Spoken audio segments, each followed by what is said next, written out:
Hey guys, what's up? It's Headshots Out, and today I'm going to be showing you the tutorial on the seamless flush 3x3. But before that, I had someone ask me in one of my videos why I used 4 repeaters instead of one 4 repeater.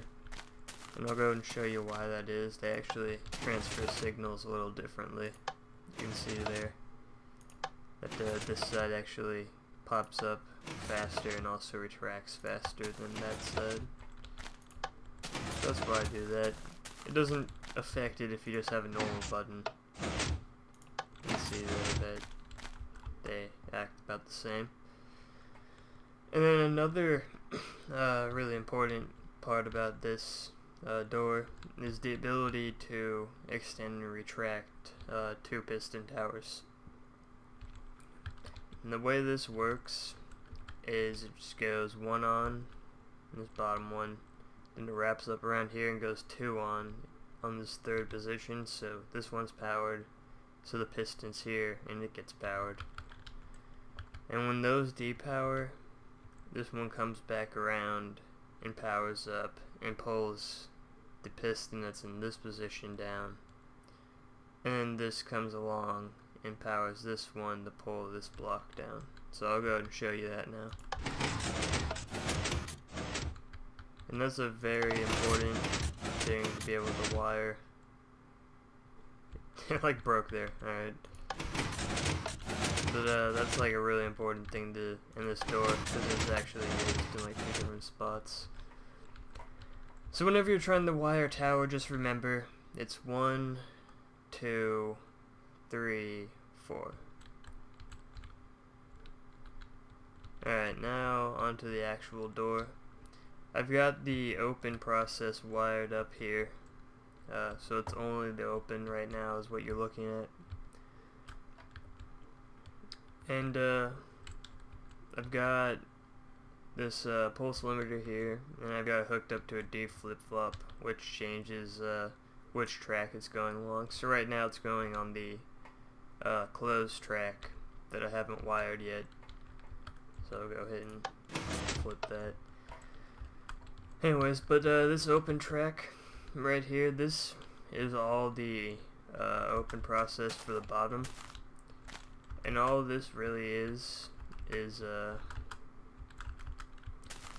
can see it comes along here and it powers this one.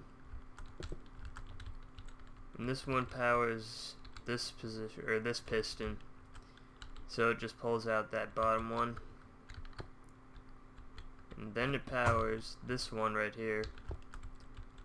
And this is like this thing, which powers these blocks in the hallway right behind the pistons in the hallway. So it's powering these blocks, and here are the pistons. So it goes in there, so that's after these have powered to pull down these bricks to here.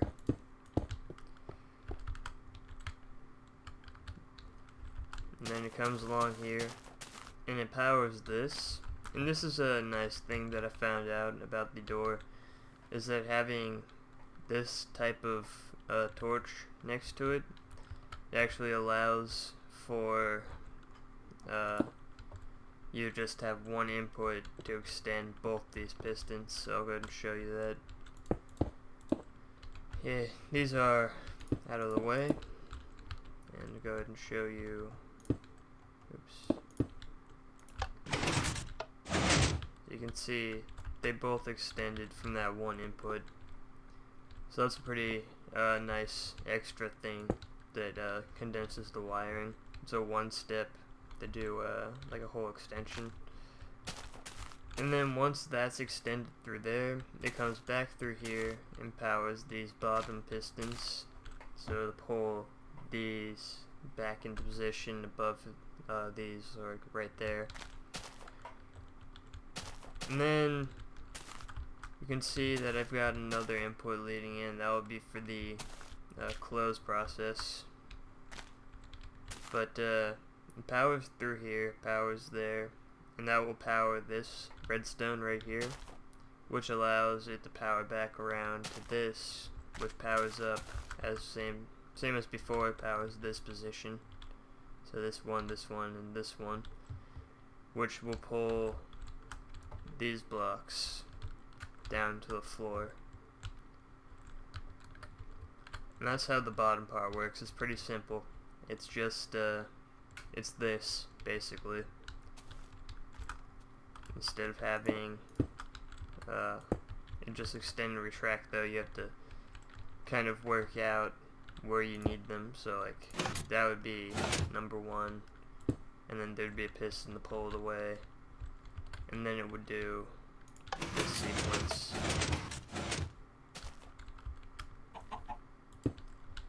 So that's what that's for.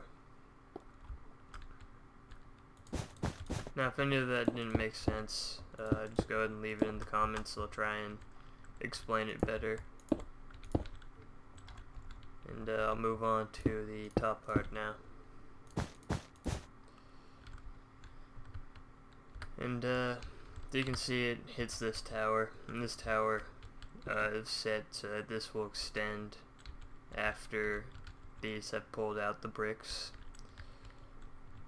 And then it comes up and it flips this D flip-flop, turning off that stuff. Comes along here, and this is another really important part of the mechanism. Hold on, I'm gonna make it daytime. Alright, so this is a really important part of the mechanism because it's the logic, I guess, in order to make it so it pulls out that piston, then pulls it up, and then pulls out the middle piston. So what it does is it comes along here, and it will power this one, which powers this block. Oh wait, no, got that wrong immediately. So it comes down here, and it will power this one, which powers this piston right there to pull out that piston. And then after it does that, it powers up here and powers this piston, which is a sticky piston, to pull that piston into this position. So it just goes 1, 2. And then it comes down here and it powers this, which has a 4 delay. It's got a block right underneath this back piston, and then it wraps it around, goes into this repeater, which powers the block in the wall right there. Let's get an angle on it. This block right there. So obviously that'll go 1 on, 2 on, which will extend this piston, and then this piston to grab the middle block. And once those are done extending, it also has this track, which will turn on this back piston again to pull this piston from that position into this position. Then it's got a wire that wraps around here, and it powers right there. The power of this same block is the first signal, and that makes it so that it pulls the middle piston from that position right there to this position right there. So that's what this is. It's just this thing right there done so that it has so it does 2 different pullings. So it's basically the same as this. It just goes 1 on, 1 off, 2 on, 1 on, and then it goes 2 on again, and then 1 on, and then it's into this position. So if that didn't make sense, again, leave it in the comments. I'll try and address it. And then along here, it's got this torch tower that brings down the signal to these, and these are what push the pistons that would be left in the wall in this position out, so you don't see them anymore.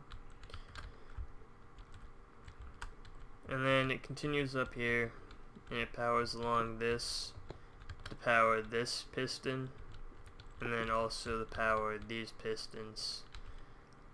And that's done so that it will pull out the, oh yeah, and it also powers right here, it powers this piston underneath this, And that's just to pull out the remainder of the top blocks. So that'd be like these 3 blocks as well as this piston. So hopefully that all made sense. I'll go ahead and show you it open now.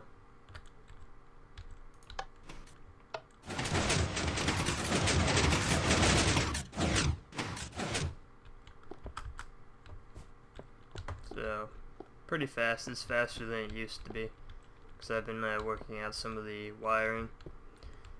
But as you can see, I've marked everything with different types of blocks, so you can see that the first layer that was here is now here.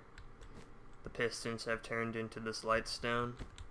These 2 blocks pop up to show you that the lines of, that this is going up, that the new block's coming in from below and hiding the piston up top. Then you have your top row, which go into these 3 positions, and then your middle row, which becomes the floor of the doorway. So that's how that all works. Again, if anything didn't make sense, go ahead and leave it in the comments. I'm going to move on to the close process now. Alright, so now I've got the top close process wired, and I've just got a pulse limiter hooked up to the wiring right now so I can demonstrate it. And this right here leads into the D flip-flop, so you can see it's off now, and when that's on, that'll turn on all the pistons in the top section. So that's all that goes off that way. And over here,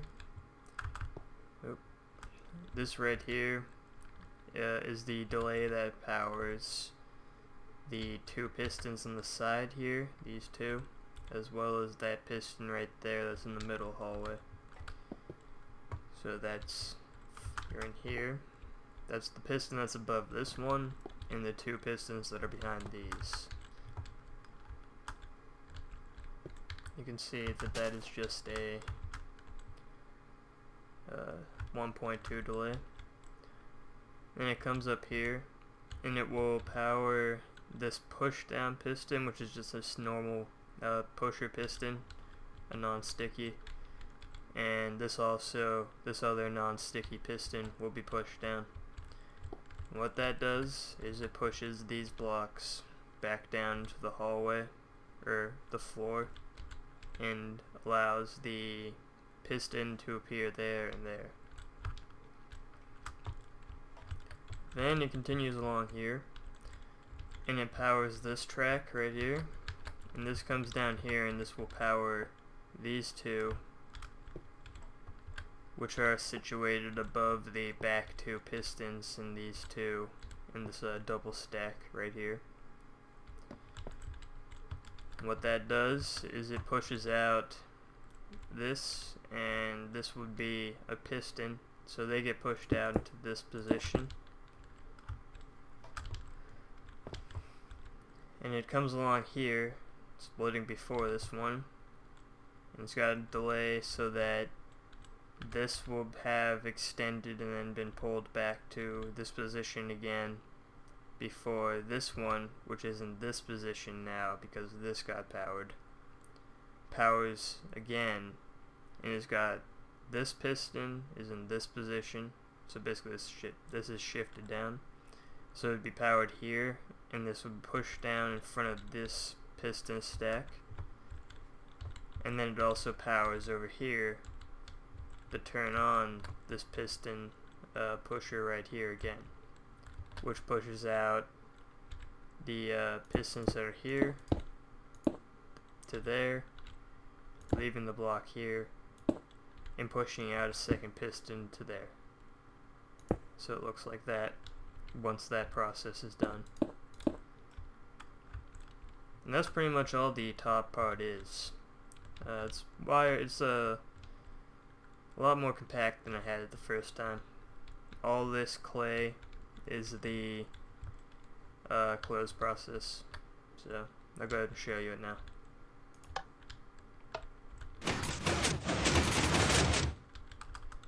can see it's pretty fast. And it just uses these sticky pistons to push the block into the hallway, and the piston in this block. So these two blocks and this piston get pushed into the hallway by those stickies, and then the D flip-flop flips, which turns these pistons on, which makes it so that when these retract, they don't pull anything out of the hallway. They just go back into their normal starting position. And that's how you wire the top part of this door. Now I'm going to move on to the bottom part. Alright guys, I finished the last part of the close process. It was actually much smaller than the top process, but there ended up being some interference that I couldn't find for a while, but I ended up fixing it. It was over here. It was this extension process was being interrupted by the signal that was coming out of here, so I just changed the wiring from this thing that had the same delay coming out around here instead. That's what I changed, and it made it so it worked instead of having some weird glitches with the pistons over here. So I'll go ahead and show you it now.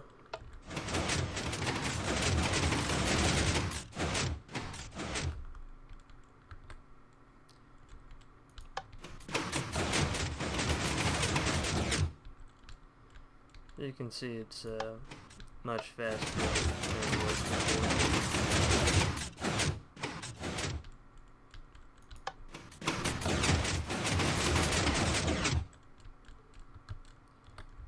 In the close process, as I said, it was actually pretty small down here. All it does is it turns on this bottom tower to push out the ones that are in the floor, like above it, right there, like that'd be on the floor like that.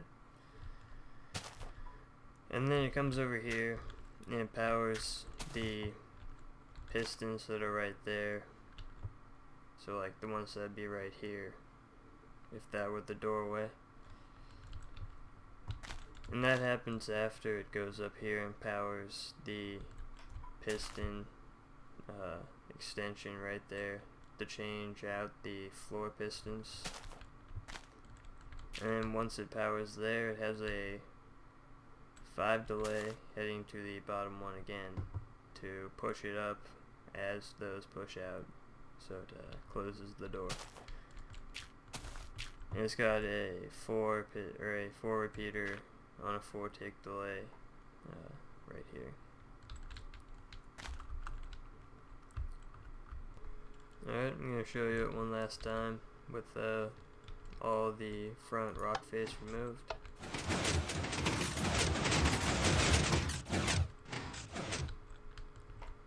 So I hope you enjoyed the video, and I hope that this tutorial helped you build one of these. And if it did, I hope you leave a like, and if you just came to watch the video again, I hope you liked it, and go ahead and leave a like. And go ahead and subscribe for the 10x20 door, because I'm going to be making that soon. It will be seamless, and it will be really fast. Like, you'll be able to open and then close it and then open it again, and it'll actually use these blocks. So hope you subscribe for that, because that's going to be awesome. And hope you enjoyed the video, and thanks for watching.